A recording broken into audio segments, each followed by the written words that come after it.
आप देख रहे हैं प्रोग्राम आखिर क्यों, एंकर पर्सन आजम कंडियारा के साथ सिर्फ ऑन न्यूज टीवी की स्क्रीन पर। अब हम आपको लिए चलते हैं प्रोग्राम आखिर क्यों की तरफ, जो इस वक्त हमारे एंकर पर्सन आजम कंडियारा डिस्ट्रिक्ट बहावलनगर के सीईओ हेल्थ के ऑफिस में मौजूद हैं। सीईओ हेल्थ ने प्रोग्राम आखिर क्यों की टीम को अपना खसूसी इंटरव्यू देते हुए कहा कि मैंने आज से MLC रिजल्ट देने वाले डॉक्टरों के ऊपर एक्शन ले लिया है और आज लेटर जारी करूंगा। और सीईओ हेल्थ ने ये भी बता दिया कि रेडियोलॉजिस्ट स्पेशलिस्ट अल्ट्रासाउंड का काम क्या होता है और आज डेंगू जैसे मोजे मर्ज के लिए जिला बहावलनगर में हमारी टीमें काम कर रही हैं और कोरोना जैसे मोजे मर्ज हमारे जिले में 0 है। मेरे होते हुए मैं किसी भी डॉक्टर की गफलत और लापरवाही, करप्ट जैसे कि मेंशनाबाद में डॉक्टर इब्राहिम जैसे डॉक्टर बर्दाश्त नहीं करता और जो मुलाजिम अपनी ड्यूटी में मोबाइल इस्तेमाल करता है ना इसका फौरी एक्शन लेता हूँ। डिस्ट्रिक्ट बहावलनगर में तरक्याती कामों में मेडिकल कॉलेज और मजीद जानते हैं हमारे एंकर पर्सन आजम कंडियारा से, जो इस वक्त सीईओ हेल्थ के पास मौजूद हैं। जी आजम कंडियारा, बताइएगा कि सीईओ हेल्थ का क्या कहना है करप्ट डॉक्टरों के बारे में।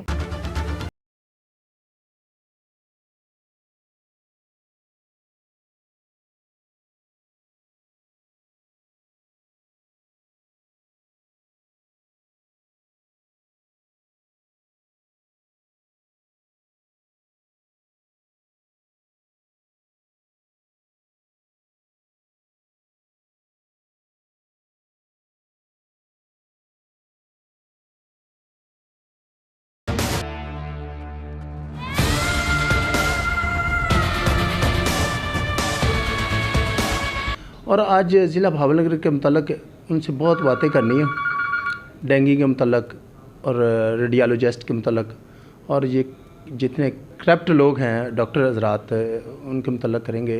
और वो आज मेरे साथ मौजूद हैं, उनके क्या कहने और इसके बारे में कि अल्हम्दुलिल्लाह हमारा ज़िला डेंगू फ्री है। चैलेंज बना हुआ है 5 तहसीलों के लिए। ये जो करप्ट डॉक्टर हैं MLC के, उनके मतलब आपके ज़रा क्या रिमार्क्स हैं? ज़रा अगर कोई डॉक्टर पकड़ा गया उसके खिलाफ सख्त कार्रवाई होगी, MLC पे बैन लगाया जाएगा, आला हुकाम को आगाह किया जाएगा, उसके खिलाफ कार्रवाई की जाएगी। जी बिल्कुल, आज आखिर क्यों की टीम ज़िला बहावलनगर में मौजूद है और CEO हेल्थ चीफ एग्जीक्यूटिव के पास मौजूद है। और आज ज़िला बहावलनगर के मतलब उनसे बहुत बातें करनी है, डेंगू के मतलब और रेडियोलॉजिस्ट के मतलब, और ये जितने करप्ट लोग हैं डॉक्टर हजरात उनके मतलब करेंगे। और वो आज मेरे साथ मौजूद हैं, उनके क्या कहने। यहाँ ज़िला बहावलनगर में डेंगू के मतलब आप क्या मैसेज देना चाह रहे हैं? अल्हम्दुलिल्लाह हमारी डेंगू की टीमें काम कर रही हैं, घर घर जाकर सर्वेलेंस भी कर रही हैं, जहाँ पे पानी भी खड़ा होता है, जहाँ पे लोगों को हिदायत भी जारी कर रहे हैं। हमने शहर में बैनर लगाए हुए हैं और इसके बारे में कि अल्हम्दुलिल्लाह हमारा ज़िला डेंगू फ्री है, कोई मकामी केस नहीं है, कोई केस एडमिट नहीं है हमारा। लेकिन हम तैयार हैं, हमारे पूरे ज़िले में 50 के बेड हमने मुख्तलिफ अस्पताल में रखे हुए हैं, आइसोलेशन वार्ड जिन पर किटें भी हैं, वो भी है, नेट्स लगे हुए हैं। डेंगू फ्री अल्हम्दुलिल्लाह। बाहर से कोई केस है, हमारे 72 केस आए जो ट्रैवल हिस्ट्री के थे, वो कि इस्लामाबाद की हिस्ट्री, वो हमारे नहीं थे हमारे ज़िले में। को हम अलर्ट है, हमारी टीम अलर्ट है। उनका कोई जहाँ स्प्रे करना हो तो स्प्रे कर देते हैं, जहाँ पे और एक्टिविटी करनी होती है हमारी टीम में। कम अज़ कम हमारी टीमें टोटल टीमें चल रही है इस वक्त 626 टीमें इंडोर हैं, 118 टीमें बाहर की जो बाहर काम कर रही हैं, जो मुख्तलिफ टायर शॉप पर जाती हैं, मुख्तलिफ वो चेक करती हैं डेली, और उनकी तस्वीरें अपलोड हो रही हैं बाकायदा पंजाब ग्रुप में भी, DC साहब के ग्रुप ने भी। और DC साहब ने स्पेशल कहा हुआ है कि डेंगू के बारे में कोताही बर्दाश्त नहीं की जाएगी और हम अलर्ट हैं अल्हम्दुलिल्लाह। अच्छा सर, एक और भी बात है, ये जो कोरोना जो चली हुई थी, एक मौजी मर्ज चली हुई थी, जो बड़ी वबा चली हुई थी, अब इस वक्त उसकी क्या पोजीशन है आपके यहाँ? अल्हम्दुलिल्लाह कोरोना पे काबू पा लिया गया है, गवर्नमेंट पंजाब ने काफ़ी एफर्ट किए हैं। अल्हम्दुलिल्लाह मुझे खुशी महसूस होती है कि अब कोरोना का कोई ऐसा सीरियस केस नहीं है। अगर छोटा मोटा कोई हो जाता है तो लेकिन हमने वैक्सीन में 94% कामयाबी हासिल कर लिया है अपने ज़िले में। अभी भी टीमें हमारी काम कर रही हैं, कम अज़ कम हर THQ पे OPD पे हमारी टीम बैठी हुई है, हर जगह RSC पे बैठी हुई है। उनको टारगेट दिया हुआ है, वो डेली करके हमें रिपोर्ट देते हैं। कम अज़ कम 25 से 30 हज़ार लोगों को वैक्सीन लग रही है। मेरा टारगेट है कि इंशाल्लाह मैं इस माह के आखिर में मैं 100% तक चला जाऊंगा इंशाल्लाह वैक्सीनेशन में। अच्छा सर, एक ये भी आपसे सवाल है, तो बहावलनगर के लिए तो ये एक बहुत बड़ा चैलेंज बना हुआ है 5 तहसीलों के लिए। ये जो करप्ट डॉक्टर हैं MLC के, उनके मतलब आपके ज़रा क्या रिमार्क्स हैं? ज़रा वो भी हमने सख्ती से हिदायत कर दिया। मैं लेटर 2-3 दफ़ा जारी कर चुका हूँ और हर मीटिंग में उनका कहता हूँ कि खुदा को हाजिर नाज़र न जान के अगर कोई डॉक्टर पकड़ा गया उसके खिलाफ सख्त कार्रवाई होगी, MLC पे बैन लगाया जाएगा, आला हुकाम को आगाह किया जाएगा, उसके खिलाफ कार्रवाई की जाएगी। एक मिसाल मैंने मंजराबाद के डॉक्टर की दी है, वो डॉक्टर को मैंने यहाँ पे हाजिर करके उसके सारा MLC बैन करा था, वो माफ़ी मांग गया लेकिन उसको निकाल दिया वहाँ से। फिर डॉक्टर इब्राहिम साहब, उसका नाम डॉक्टर इब्राहिम है ना सर? हाँ जी, वो एक MO है, वो बिल्कुल वो गलत था, उसको मैंने करके वहाँ से मंडी सादिकगंज कर दिया तबादला उसका। अच्छा सर, ये जो खुद साख्ता लोग जो अपने आप को हड्डी तोड़ के, चीची तोड़ के, जो अपना दांत तोड़ के, ये तो एक मामूली सा एक काम बन गया लोगों के लिए। तो अब जब उनका रिज़ल्ट लिया जाता है तो यहाँ तो रिज़ल्ट ऐसे ही आता है भी टूटी हुई है। जब बंदा इतना परेशान हो जाता है, पता नहीं किस किस मुसीबतों में वो मुब्तला हो जाता है, उसके बाद पता चलता है भी वो जब बोर्ड बैठता है तो ठीक हो जाता है। वो बोर्ड में पता चल जाता है भी ये खुद साख्ता है। उस वक्त तक बंदे पर पता नहीं क्या क्या हो जाता है। तो ये डॉक्टरों को ये इस तरह कौन सी कोई हिदायत इस तरह की है? मैंने हिदायत जारी कर दिया है, लेटर लिखवा दिया है कि जो भी MLC इशू होगी ज़िले में वो एक कॉपी CO ऑफिस आएगी, हार्ड कॉपी, हम उसका बगैर मुआयना जायज़ा लेंगे। DMLO को मैंने हिदायत कर दिया है कि वो ऑनलाइन हमारी जा रही है अल्हम्दुलिल्लाह। अब ये लाहौर तक ये हमारी एग्ज़ामिन होती है, हर MLC के बारे में होती है लाहौर तक, वो यानी ऑनलाइन कंप्यूटराइज हो रहा है। और अगर कोई हड्डी टूटी हुई आती है ना, उसका ऑप्शन सेकंड हमारे पास मौजूद है। स्टैंडिंग मेडिकल बोर्ड DHQ पे मौजूद होता है, एक सर्जन होता है, रेडियोलॉजिस्ट होता है, MSF सारे होते हैं, एक हमारा मेंबर जाता है DHO साहब, वो जाके देखते हैं। अगर जिसके एग्री नहीं करते उसी वक्त वो डिसएग्री कर लेते हैं। और अगर फर्स्ट स्टेज पे कहीं कोई होती है प्रेशराइज में डॉक्टर कर लेता है, या कोई डॉक्टर की और किसी रिश्वत के रोग में कर लेता है, यहाँ पे इंसाफ मिल जाता है उस बंदे को। अच्छा सर, एक छोटा सा आखिरी सवाल है मेरा।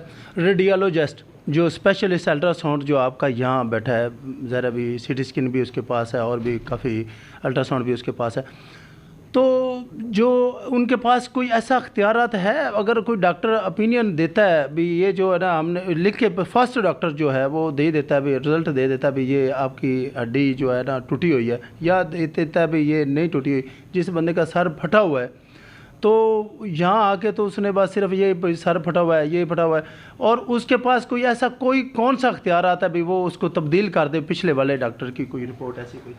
वो रेडियोलॉजिस्ट जो है ना अपने काम में वो क्योंकि कंसल्टेंट होता है, माहिर होता है, और गवर्नमेंट की हिदायत ये है कि कोई जो फर्स्ट एग्जामिनर डॉक्टर MO उसको पता नहीं होता कि हड्डी का क्या है इशू है, और उसको डीप तक जाता है। मिसाल के तौर पर कोई नाक की हड्डी है, अगर उसको शक पड़ता है तो उसको CT स्कैन करवाता है कि हड्डी सही टूटी हुई है, खुद से अख्ता है, वहाँ से काफ़ी हद तक क्लू मिल जाता है। फर्स्ट एग्जामिनर के पास दोबारा केस चला जाता है, वो अपनी राय उसको मुताबिक दे सकता है उसको, क्योंकि वो रेडियोलॉजी खुद से अख्ता है, वहाँ से काफ़ी हद तक क्लू मिल जाता है। फर्स्ट एग्जामिनर के पास दोबारा केस चला जाता है, वो अपनी राय उसको मुताबिक दे सकता है उसको, क्योंकि वो रेडियोलॉजिस्ट को वसी अख्तियार होते हैं, वो प्रेशराइज नहीं होता। जिले लेवल पे किसी बंदा होता है, कम्पिटेंट लोग होते हैं और HCPS होते हैं, ये लोग नहीं किसी के प्रेशर में आते।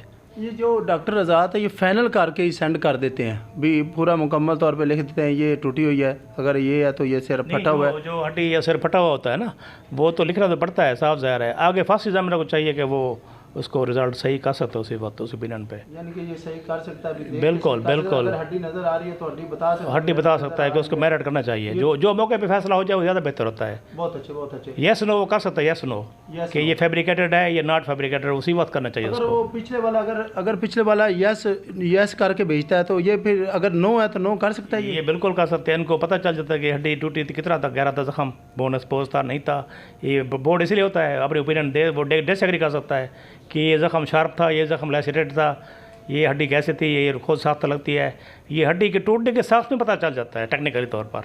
यानी कि रेडियोलॉजिस्ट जो है ना ये काम कर सकते हैं। ये सारी टीम बैठी होती है, सर्जन भी होता है, रेडियोलॉजिस्ट टीम होती है पूरी, वो पूरा मुआयना करती है। सर मेरे कहने का मकसद है पूरा पाकिस्तान आपको देख रहा है, जितने डॉक्टर हजरात हैं, बल्कि चीफ साहब भी आपको देख रहे हैं, वज़ीर आला साहब भी आपको देख रहे हैं। मेरे बात करने का मकसद एक छोटा सा है, अगर कोई भी डॉक्टर हजरात हैं पीछे वाले तहसील में हैं, कोई भी है, तो वो अगर एक रिज़ल्ट देता है, रिज़ल्ट दे देता है, वो अपनी पूरी मुकम्मल तौर पे दे देता है, भी सिर्फ उन्हें फाइंडिंग लिखनी होती है भी वो वापसी जाके, अगर उसमें कोई रद्दोबदल रेडियोलॉजिस्ट जो स्पेशलिस्ट अल्ट्रासाउंड वाले जो यहाँ बैठे हैं वो कुछ कर सकता है उसमें? बिल्कुल कर सकते हैं। स्टैंडिंग मेडिकल बोर्ड इसलिए होता है, ओपिनियन उसकी जो वैलिड है, जो सेकंड ओपिनियन होगी वो वैलिड होगी।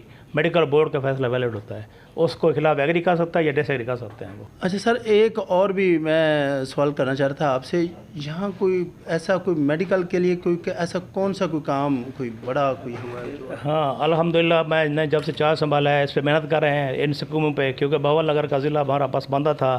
हमने मेहनत की है, गवर्नमेंट पंजाब के ऑफिसरों की ख़ास हिदायत थी मुझे कि इसको टेकअप करें फौरी तौर पर, और MCH अस्पताल रुका हुआ था। मैंने 16/3 को चार्ज लिया, 28 को हमारा MCH अस्पताल काम शुरू हो गया एडप, और ज़ोर शोर से दिन रात काम जारी है। आप जाके विज़िट करें, मौके पे देखें, हमारा तकरीबन 20% काम हो चुका है और दिन रात काम हो रहा है। और वो 200 बेड का अस्पताल है, ये आवाम के लिए तोहफ़ा है।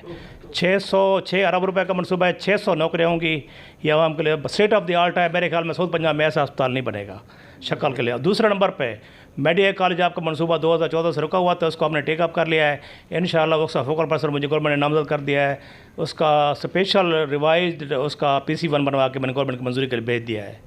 तो एक छोटा जच्चा बच्चे के लिए जो आपने यहाँ एक वार्ड बनाया बड़ा खूबसूरत, एक स्पेशल पेडियाट्रिक वार्ड बनाया है, मेरे ख्याल में साउथ पंजाब में वो मिसाल है। उसमें बच्चों के लिए प्ले ग्राउंड, प्ले बॉय, ये DC साहब की खास हिदायत थी कि अस्पताल को खूबसूरत किया जाए ताकि माहौल ऐसा हो, वो बेहतरीन उसका आउटलुक का बेहतरीन काम है। आपका दिल खुश हो जाएगा।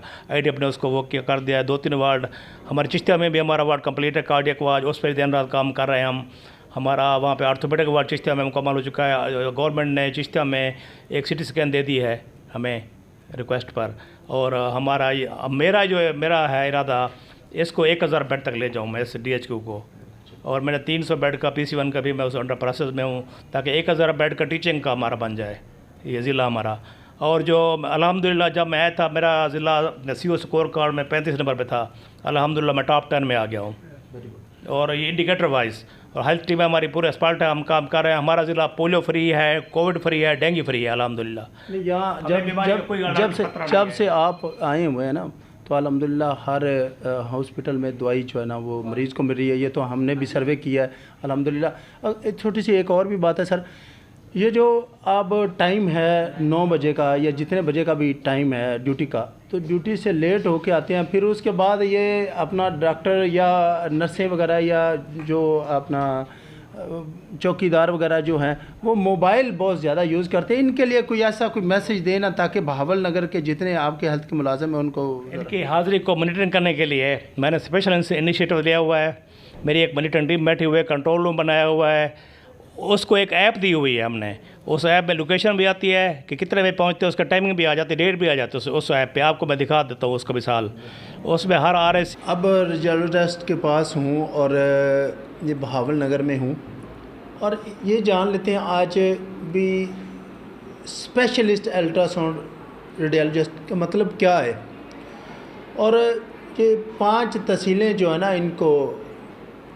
इनके पास यहाँ आती हैं ओपिनियन के लिए। रिज़ल्ट जो लोग यहाँ लड़ाई झगड़े होते हैं, कई लोगों को फैर लग जाते हैं, तो यहाँ ओपिनियन के लिए वो लोग इधर आते हैं। तो आज वो डॉक्टर साहब मेरे साथ ही हैं, उनसे आज जान भी लेते हैं। जी अस्सलाम वालेकुम। जी अस्सलाम वालेकुम जी, कैसे आप? जी अल्हम्दुलिल्लाह मैं बिल्कुल ठीक हूँ। तो आज ना जी मैंने CO साहब से भी अभी मेरी मुलाकात हुई है, तो उन्होंने भी आज कुछ बातें हमारे साथ की हैं। तो आज क्योंकि वो आपकी बातें तो वो नहीं बता सकते, तो आज मेरे आखिर क्योंकि टीम का मकसद ये था भी आपसे ही पूछ लेते हैं। सर ये जो आपके पास कंसल्टेंट रेडियोलॉजिस्ट स्पेशलिस्ट अल्ट्रासाउंड आपके पास, ये क्या मतलब है, ये क्या पूरी कौम देख रही है आपको भावनगर की?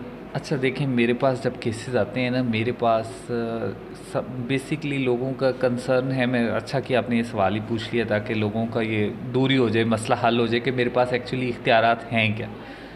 इख्तियारात बेसिकली मेरे पास रिज़ल्ट भेजे जाते हैं, MLC जिसको कहते हैं मेडिकल लीगल सर्टिफिकेट्स, वो मेरे पास आते हैं। मैं ये देखता हूँ, मैं क्या देखता हूँ। सबसे पहला सवाल मेरे पास आता है कि फ्रैक्चर है, ठीक है।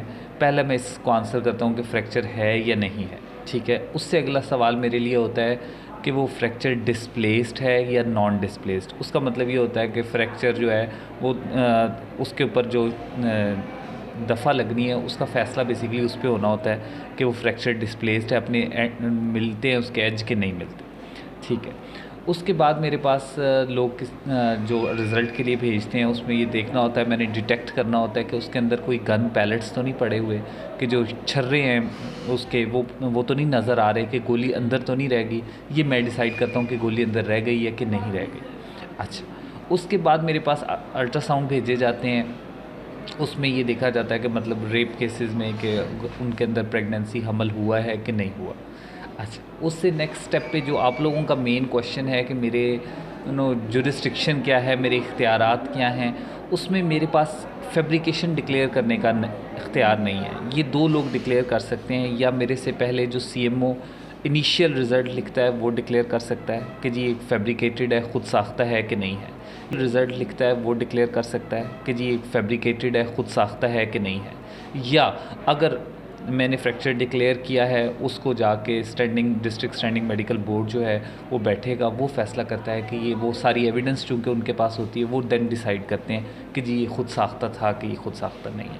मेरे पास वो सारे डॉक्यूमेंट्स, वो सारी एविडेंस नहीं होती, तो मैं ये डिसीजन नहीं कर सकता। अच्छा डॉक्टर असीफ साहब, ज़रा ये भी बता दें भी एक जो पीछे वाला डॉक्टर है जिसके पास फर्स्ट जो है ना MLC आती है, तो वो खुद साख्ता, आज के दौर में मैंने ये सुना हुआ है ये चीची तोड़ दी और ये अपना दांत तोड़ दिया, तो पीछे वाले को अगर पता चल जाता है तो वो अगर वो इधर भेज देता है भी आप ओपिनियन के लिए जाएं तो वहाँ होगा, तो वो अगर हाँ करके भेजता है भी ये टूटी हुई है, तो वो जो अगला बंदा है वो तो मेरा ख्याल है भाई पता नहीं कितनी मुसीबतों में पड़ा रहता है, तो बाद में पता चलता है भी ये तो खुद साख्ता हो गया। तो इसमें क्या कोई ऐसी हकीकत है जो आपके पास आ जाती है? तो वो नहीं, देखिए उसमें सिंपल बात है, वो अगर उन्हें इनिशियल स्टेज पे ही लग गया है, पहले मौके पे पता चल गया है कि ये खुद साख्ता है, तो वहाँ डिक्लेयर कर सकते हैं। हाँ वो, लेकिन जहाँ पे उनकी ओपिनियन नहीं मानी जाती इनिशियल, वो ये कि फ्रैक्चर तो है, वो पहले कंफर्म मेरे से करवाना है कि वो फ्रैक्चर है कि नहीं है।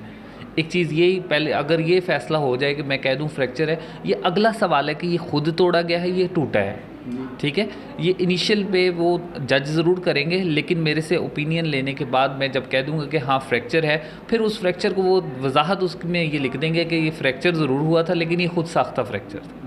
ये आपकी जो ओपिनियन जाती है उसके बाद ये कर सकता है या पहले कर सकता है? वो उसमें खाना तो पहले बना होता है कि मतलब वो जो MLR जिस कागज़ मेडिकल लिखकर जो पहला सफ़ा हम इनिशियल लिखते हैं उस पर खाना मौजूद होता है, लेकिन उस खाने को आम तौर पे मेरी ओपिनियन के बाद वो टिक क्रॉस या करते हैं या टिक करते हैं, उसके बाद करते हैं कि वो, क्योंकि पहले कन्फर्म तो ये कराना है ना कि हड्डी टूटी भी है, खुद साख्ता है या नहीं है, वो तो बाद की गल है। पहले तो कि हड्डी टूटी है या नहीं टूटी, हड्डी मैं जो कह देंगे हाँ वाकई हड्डी टूटी है, फिर उस तो बाद वो अगला एक खाना टेक कर लेंगे कि हाँ इन्होंने आप तोड़ी है ये। अगर वो नहीं करता, अगर बाद में बोर्ड बैठ जाता है, अगर बाद में पता चल जाता है भी खुद साख्ता है, तो फिर वो डॉक्टर्स के मतलब कि ऐसा कोई है, कोई अपना कोई नहीं, मेरे नॉलेज में नहीं है, CO साहब शायद बता दें, मेरे नॉलेज में तो। चलें अब जी, अब हम उस डॉक्टर के पास भी जाएंगे। फर्स्ट वाला जो डॉक्टर साहिबान जो है वो रिज़ल्ट देते हैं, उनके इसके मतलब MLC के मतलब उनके क्या कहने हैं। इसी तरह के प्रोग्राम आखिर क्यों की टीम दिखाती रही कि मेरे साथ रहिएगा।